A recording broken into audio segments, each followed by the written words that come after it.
ओबीसीचं काम होणार असलं तर त्यांना महामंडळ ही आपलं काय उपसमिती गठीत केली असं म्हणणं आहे. तुमचं म्हणणं आहे गठीत केली, चांगली गोष्ट आहे, हरकत नाही, आमचं काय म्हणणं नाही. पण मी माझ्या समाजाला आरक्षण मिळवून देण्यास सक्षम आहे.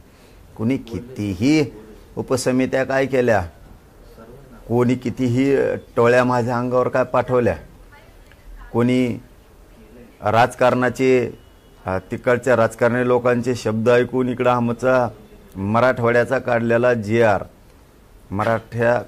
तो काढलेला GR कुणबीच्या बाबतचा किती कुणी अफवा आहे सोडल्या काय केलं तरी माझ्या गरिबाला आरक्षण मी देणार, देतोय, हे माझ्या गरीब मराठ्यांना पटलेलं आहे.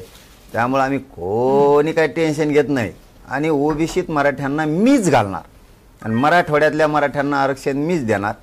त्याच्याशिवाय मी आणि माझा समाज माग हटत नाही. त्यामुळे कोणी किती काय झालं तरी आम्हाला काही फरक पडत नाही त्याचा.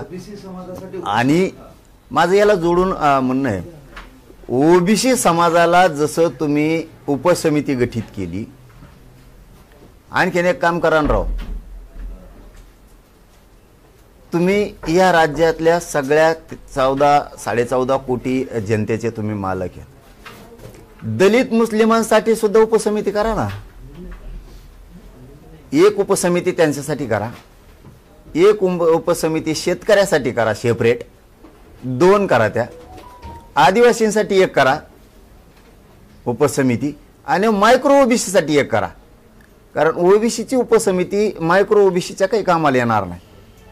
हो द्या ना गरिबाचं थोडं कल्याण, मग करायच्याच ना, करा ना. जसे तुम्ही महामंडळ केले ते मागं, तसे त्या पण उपसमित्या करा.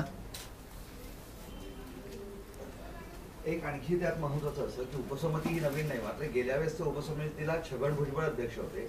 आता त्यांच्या जागी बावनकुळेला करण्यात आलं आणि कुठेतरी छगन भुजबळाचे पंख काटण्याचे प्रयत्न सुरू आहे, चर्चा त्यांच्या नाराजीमुळे. नाही, ते भुजबळ म्हणजे काय, ते कुठलं गेलं एखादा पक्ष किंवा राजकीय अस्तित्व संपवणारा, पक्षाचं अस्तित्व संपवणारा माणूस, कार्यकर्त्यांचं अस्तित्व संपवणार. त्यामुळे ते बावनकुळे साहेब चांगले वाटले असते त्यांना. आणि मला काय करायचं त्यात, कोणाला केलं तरी तो माझा विषय नाही. माझा विषय आरक्षण, मी त्याच्यात तुटून पडलेलो आहे.